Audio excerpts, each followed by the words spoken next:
Locked On Kentucky, your daily podcast on the Kentucky Wildcats. Part of the Locked On Podcast Network, your team every day.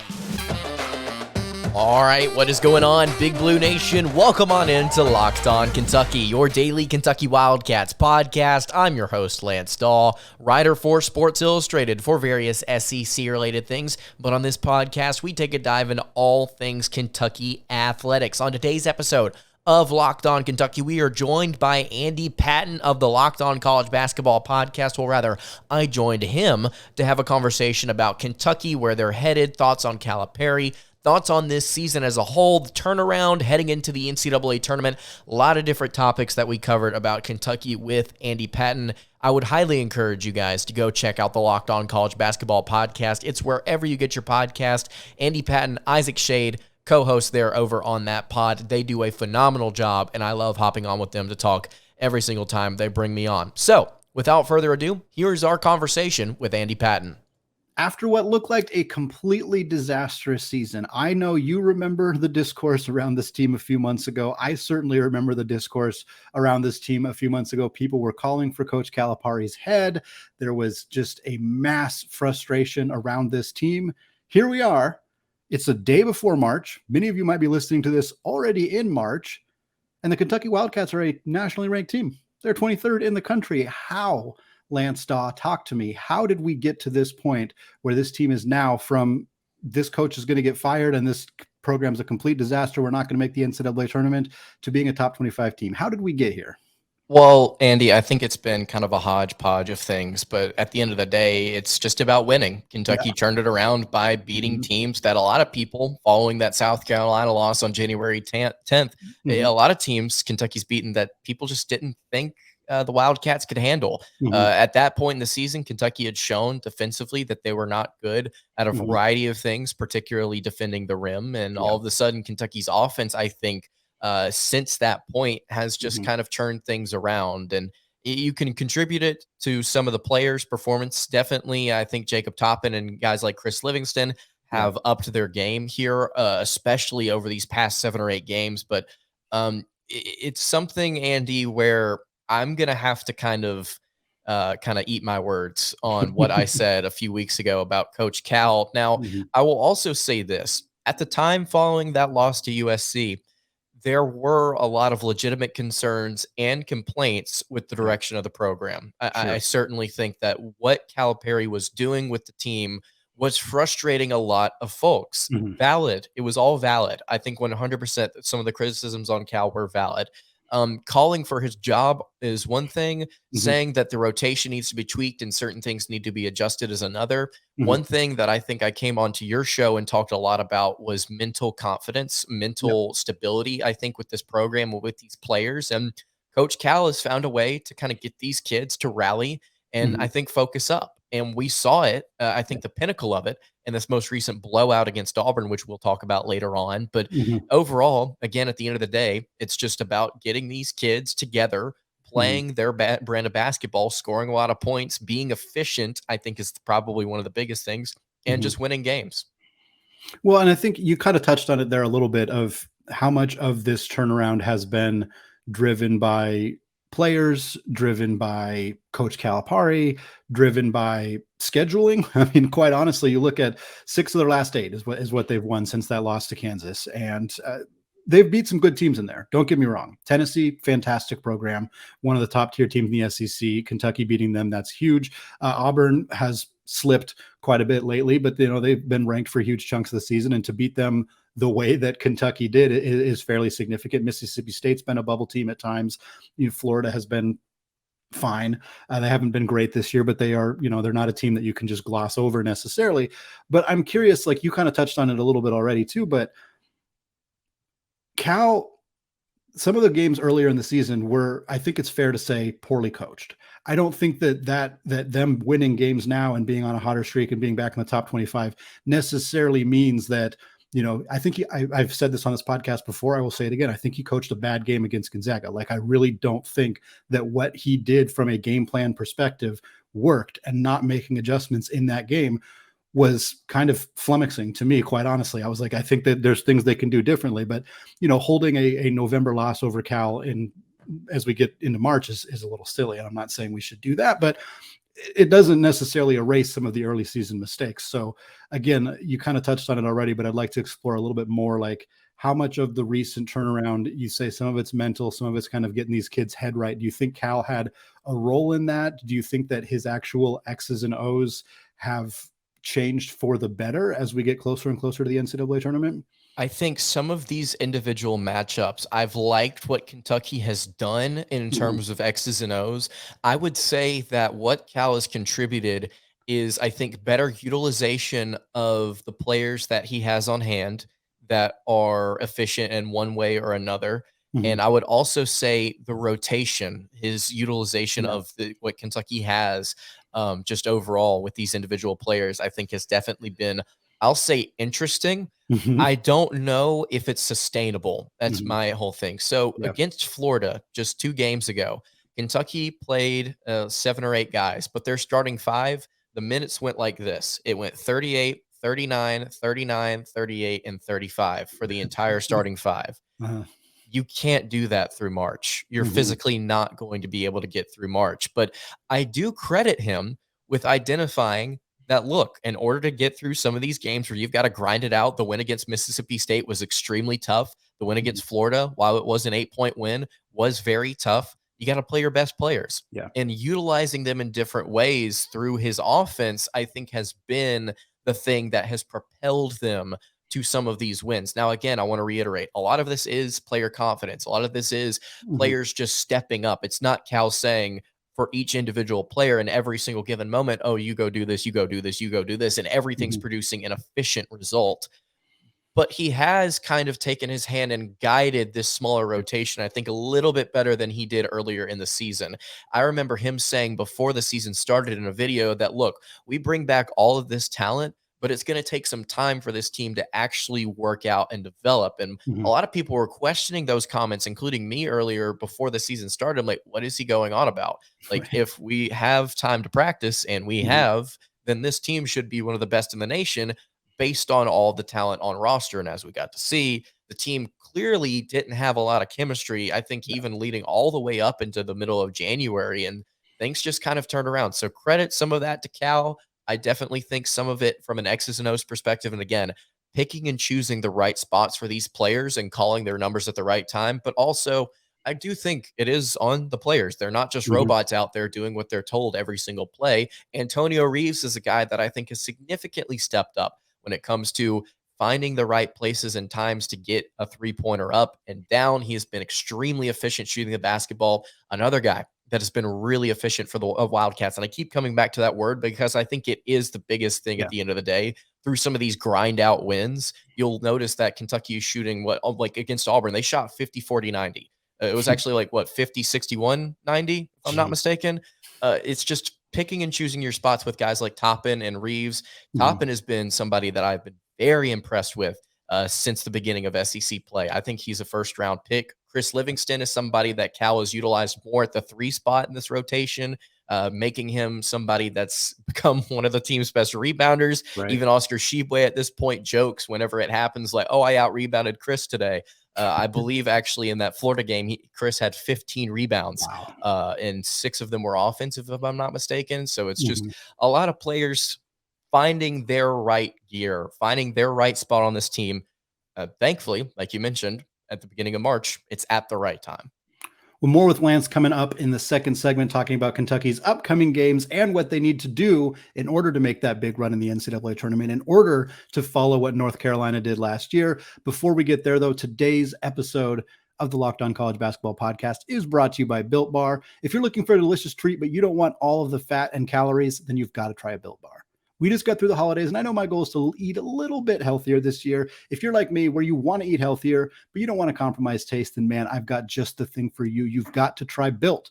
With Built, healthy is actually tasty. Seriously, they are so delicious that you won't think they're good for you. They are perfect for your a few months delayed New Year's resolutions. What makes Built Bars so good? Well, for starters, they're covered in 100% real chocolate. That's right, real chocolate. And they come in unbelievable flavors like churro, peanut butter brownie, and coconut almond. I'm not sure how Built does it, but these bars taste like a candy bar while maintaining amazing macros. They have only 130 calories, 4 grams of sugar, with a whopping 17 grams of protein. And now you don't have to wait around to get a box. For years, we've been talking about ordering your Built bars at Built.com. Now you can get them at your local Walmart or Sam's Club. That's right. Head to your nearest Walmart today, walk to the pharmacy section, and grab yourself a box of Built bars. You can pick up a 4-bar box of cookies and cream, double chocolate, or coconut puffs at your nearest Walmart or Sam's Club today. All right, Lance, want to keep talking John Calipari, Kentucky Wildcats, what we got going on. You kind of mentioned the building of early season struggles, getting the whole group together and everything. And I relate that a little bit to my school, to Gonzaga. I've talked about that on the podcast before, and they kind of had similar early season struggles of, playing a really tough non-conference schedule, having some younger guys stepping into roles they hadn't really filled before. And as we've started to see, this team for Gonzaga, at least, has started to peak at around the right time. And we're starting to see that with Kentucky as well. So my question to you before we get into the upcoming games for the Wildcats is really, how important do you think peaking at the right time is? It's always fun to be the number 1 team in the country on December 1st, but it's a little bit more important to be the number 1 team in the country on March 1st, or at the very least, do what Kentucky has done and kind of climb their way back up into the top 25. How important do you think that is when you look at success in the NCAA tournament? I definitely think that it's significant for some of these teams that have less talent, or they're not necessarily as talented as some of the elites. I mean, you look at a team like Alabama, I mean, they can still play their worst brand of basketball and beat teams like South Carolina on the road. And it's never easy to win on the road, especially in a place like the SEC. You can be playing like Houston, where you just have all of this talent and you can make your way through a schedule, still play poorly heading into March, and find a way to rely on your defense and to get through certain games, just kind of grind it out. I think the top tier teams definitely do benefit from peaking at the right time, but it's some of these middle of the pack in the top 25, I think, or maybe lower than that, that if they're shooting right, if the chemistry's there, if the playbook's working, all of these things are coming together, peaking at the right time, certainly does become effective to the point where you can beat just about anybody. Yeah. And so, like we've talked about, we looked at Kentucky right now. I mean, they've won, like you said, 6 out of their last 8. They've won 4 straight, albeit against not phenomenal competition, but they're winning and they're playing really, really, really good basketball, especially considering when you look at this last game. So for teams like Kentucky, and I'm not saying that they're less talented, I'm just saying for teams like Kentucky that have not found their stride up until this point, it's significant that you find your spot heading into March, because if you don't, you're going to end up with a really cold shooting performance or a bad defensive outing, and it's going to absolutely crush you. Well, looking ahead at Kentucky's schedule right now, speaking of not playing some of the greatest teams, they got Vanderbilt on Wednesday.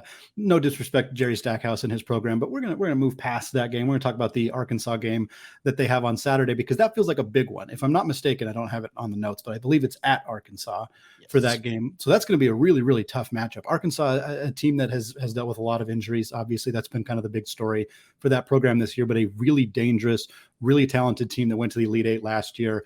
Looking at that matchup, a team that beat Kentucky already earlier this season, it's nice that Kentucky doesn't feel like, I assume at least, they don't feel like they're in a position where a loss here potentially puts them back on the bubble. I think they've kind of cleared beyond that, but this is still a pretty important game in terms of carrying some momentum into the SEC tournament, picking up another marquee win, maybe even moving up a seed line. Like, how are you kind of approaching this game? How do you feel going into this game, and kind of what do you think Kentucky needs to do to come out with a victory here?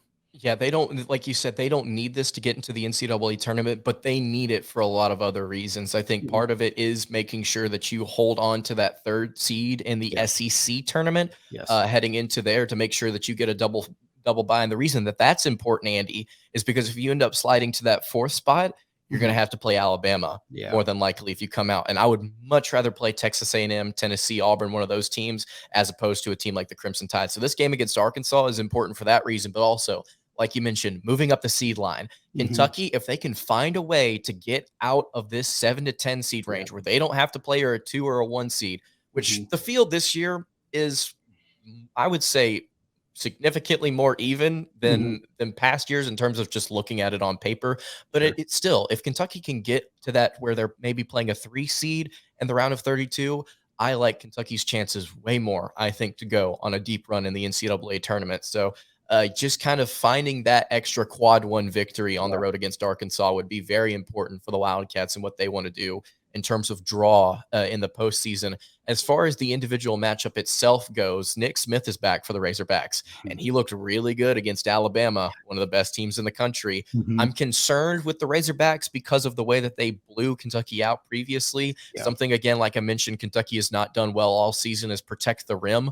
Arkansas continued to just hound the Wildcats inside with a lot of different players, by the way. It wasn't just one player just going off. So I view that game, I don't want to say it's unwinnable, but it seems unlikely to me at this point, even with all the momentum that Kentucky has, that they win that game. If they find a way to win that, I will be very impressed. I'll just say that. I will be very impressed with the Wildcats and John Calipari and what they're doing. Nick Smith and Anthony Black getting downhill towards Kentucky, towards the rim against Kentucky seems like a massive issue waiting to happen for Calipari. If they can figure out a way to stop those guys from getting to the rim, they got a good chance, but good luck. Not a lot of people have figured, I mean, Nick Smith hasn't been around all that long with the injuries, but not a lot of people have stopped those guys. So it's going to be a tricky one. Lance, I wanted to kind of talk about we've mentioned the Hubert Davis and the North Carolina comparison already, and UCLA did a similar thing. They barely made the NCAA tournament in 2021 as a play-in 11 seed, went on that massive run all the way to the Final Four before getting beat by Gonzaga in that game. And it's kind of interesting that we've seen these blue blood programs. I mean, North Carolina, Kentucky, UCLA, that's about as blue as it's going to get. In the last few years, kind of all do this same thing. And all the situations are obviously different for their own ways, but it's unique that you don't see a lot of lesser known teams kind of get hot at the right time and make deep runs. It happens, but it's not always the case. Maybe it's just because there's more attention on teams like North Carolina, Kentucky, UCLA. That could just be, it could be as simple as that. But I'm curious if you think there's any kind of rhyme or reason for some of these. I mean, is it just that they have a lot of talent and just didn't figure out how to put it together until the right time? I think it is just simply talent acquisition. I think it is just looking at some of these individual players on roster and realizing, oh yeah, we do have 2 or 3 5-stars on hand that have just not seen their full potential. Oh, and again, it goes back to what I'm saying about Cal utilizing this rotation. I mean, he's getting the best out right now out of the National Player of the Year, a former transfer that you could argue is the caliber of a 4-star. You got a 5-star guard starting for you. You got a Bob Cousy Award finalist off your bench. You know, you've got one of the best 3-point shooters in this nation a season ago off your bench as well. You got a 5-star at small forward. You got a 5-star backup at power forward. You got a 5-star backup at center. I mean, you've got all of this talent. And I think it's just finally for teams like Kentucky, teams like North Carolina, teams like UCLA, these blue bloods that consistently bring in the best of the best out of high school. I mean, it is just a realization of finding out how to get the pieces to fit together. And it's with a team like Kentucky this year, with the field being the way that it is, I'm not saying that they're going to win the title. Not saying they're going to win the title. But dang, does it look like the door is wide open for the Wildcats to make a run like North Carolina did a season ago. Well, you mentioned getting off of that, out of that 7 to 10 range, which is kind of the dreaded, it's really hard to even get to the Sweet 16 from this spot kind of range and being on the 6th seed. And I noticed you were talking about this on Twitter earlier today, so I'm going to put you on the spot and talk about it. Missouri is higher in a lot of the bracketology reports. You kind of compared their 2 resumes, and it certainly looked like Kentucky has a better resume. So my question is just kind of more overall. Do you think Kentucky's early season start, coupled with their notoriety with Calipari, with National Player of the Year, Oscar Tshiebwe, all of that, do you think that has kind of combined to create a situation where bracketologists and ideally, I mean, potentially the Selection Sunday Committee as well, like, do you think that there's a chance that they're undervaluing Kentucky because of how prominent, how big of a news story it was that this team struggled early in the year? Yes, I definitely think that's the case here. And look, when you look at Kentucky's resume compared to Missouri's, I mean, like you said, I walked through it earlier. I mean, just about every single category, they have a better quad one record in terms of win percentage. They have more quad 2 victories. They have a significantly stronger strength of schedule. They're higher than in the net by 29 spots. I mean, all signs point to Kentucky being better, but it is that early season slump that kind of tanked the Wildcats, and they're climbing back up. And let me tell you what's going to hurt Kentucky the most and is currently hurting them the most right now. It's that quad 4 loss to South Carolina at home. Yeah. That's at the end of the day, if Kentucky ends up going on a run and they have the ability to move up to a 4 seed as opposed to staying as a 5, Mm-hmm. that quad 4 loss to South Carolina at the end of the day is what's going to kill them. Yeah. And so it absolutely is not only the narrative, I think, but it is the individual results, losing so early in the season and having to fall and then catch your way back up instead of rising and falling. Another team that I cover actually closely, Andy, is Auburn. Yeah. And you notice how they started the season strong with not particularly the best strength of schedule, Right. and they're starting to fall. And I just ran through the numbers in an article that I wrote. They could lose out and they still have a 50-50 chance of getting in, according to the analytics over at Bart Torvik. Yeah. So it's all about starting well, I think, in the analytics. And obviously, like we've talked about, finishing well, peaking. And, you got to play well all season. But the point being here, to answer your question, absolutely, yes, I do think that the early season slump has affected the Wildcats and their seeding as we move closer to the postseason. It's interesting because the analytics favor early season hot starts, and you would imagine that the selection committee, recency bias is just a permanent thing. Like, you can't really remove that as much as you might try to. It's difficult to do. So for a team like Kentucky, playing well at the end of the year probably helps them with the selection committee. Playing well at the beginning of the year helps with the analytics. So like you said, you kind of just got to just play well the whole season long. Winning matters. You got to win your games. You can't have those ugly ones. And as much as that South Carolina loss is probably going to cost Kentucky a seed line, I think you can make an argument that it should. Like, it probably should cost them a seed line, as much as it can be frustrating to get on a hot streak towards the end of the year and not feel like you're getting that respect. And I think the comparison with Missouri totally makes sense, but you can't lose those kind of games. I mean, they're just absolutely killer when you look at those resumes. To be able to drop a game like that to a team like that, it's brutal. No, it definitely should count. I agree with you. And that's the reason why the net rankings were invented and implemented, right? Sure. Is you need the significance of analytics to back things up past, like you said, recency bias. So it's absolutely fair. And at the end of the day, we just got to see where Kentucky falls. Last thing here for you, Lance. I kind of want to talk about the odds of making a successful run in the NCAA tournament. We've talked about that they have the horses, they have the talent, they're peaking at the right time, all of that stuff. There's a lot of people attempting to guess what are the biggest keys to having a successful run in the NCAA tournament. And there are things we can point to from an analytical perspective, from a just eye test perspective, that generally matter fairly significantly. Kentucky has a lot of them. Kentucky is also missing some of them. Shooters on the perimeter is a big one. A dynamic low post scorer. Obviously, they have that. They have a top 15 offense in the country. That's huge. Using KenPom data, no team has ever won the national championship with an offense below 40th. So for Kentucky to be well above that is fantastic. However, no team has ever won and this is in the KenPom era, so since 2002, I believe, no team has ever won the NCAA tournament with a overall adjusted defensive ranking of lower than 22nd. Kentucky, as we're talking right now, Lance, 78th. So it seems like they got a little bit of work to do on the defensive end. We talked about the rim protection. Like, do you think there's an ability to overcome those obstacles? Maybe not winning the whole thing, but like to make that kind of run, to end up in the Elite Eight, at least the Sweet 16, maybe the Elite Eight.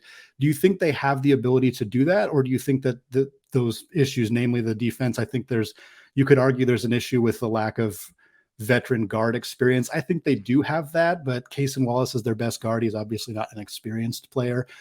Curious if you think that those are obstacles that this team can overcome, or if that's going to be the kind of thing that ends up burying them in March. You may not like this answer. I'm going to say maybe for a couple of reasons. Number one, I do think that if you talk about, again, this field, I feel strongly about this year's situation, and that it could be, as we've seen for the past several years, it could be extremely chaotic. Yeah. And so I definitely think that leaves a team like Kentucky, who is younger, who maybe does lack experience in certain areas. I think it does give them the opportunity to maybe take advantage of some situations, or a draw, or momentum, or different things like that.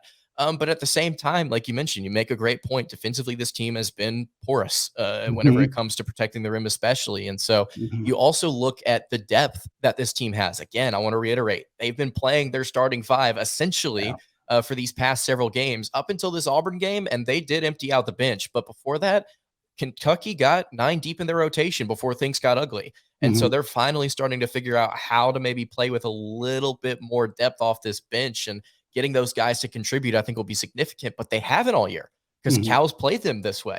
Right. So I'm not quite sure Some signs would point to no, but again, I keep coming back to Kentucky's got all the momentum on their side, and this thing could be wide open. So I hate to say it, but maybe. I think maybe.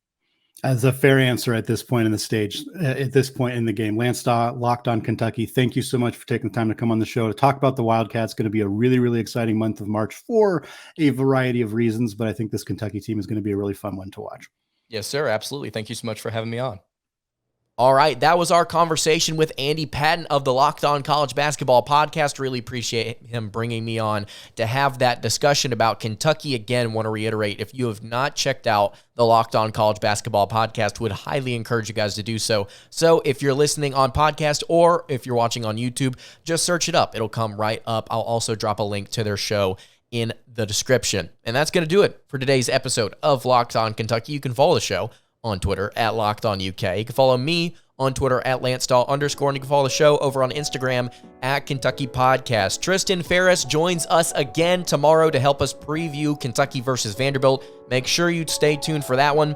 Until then, hope you guys have a great rest of your day, and God bless.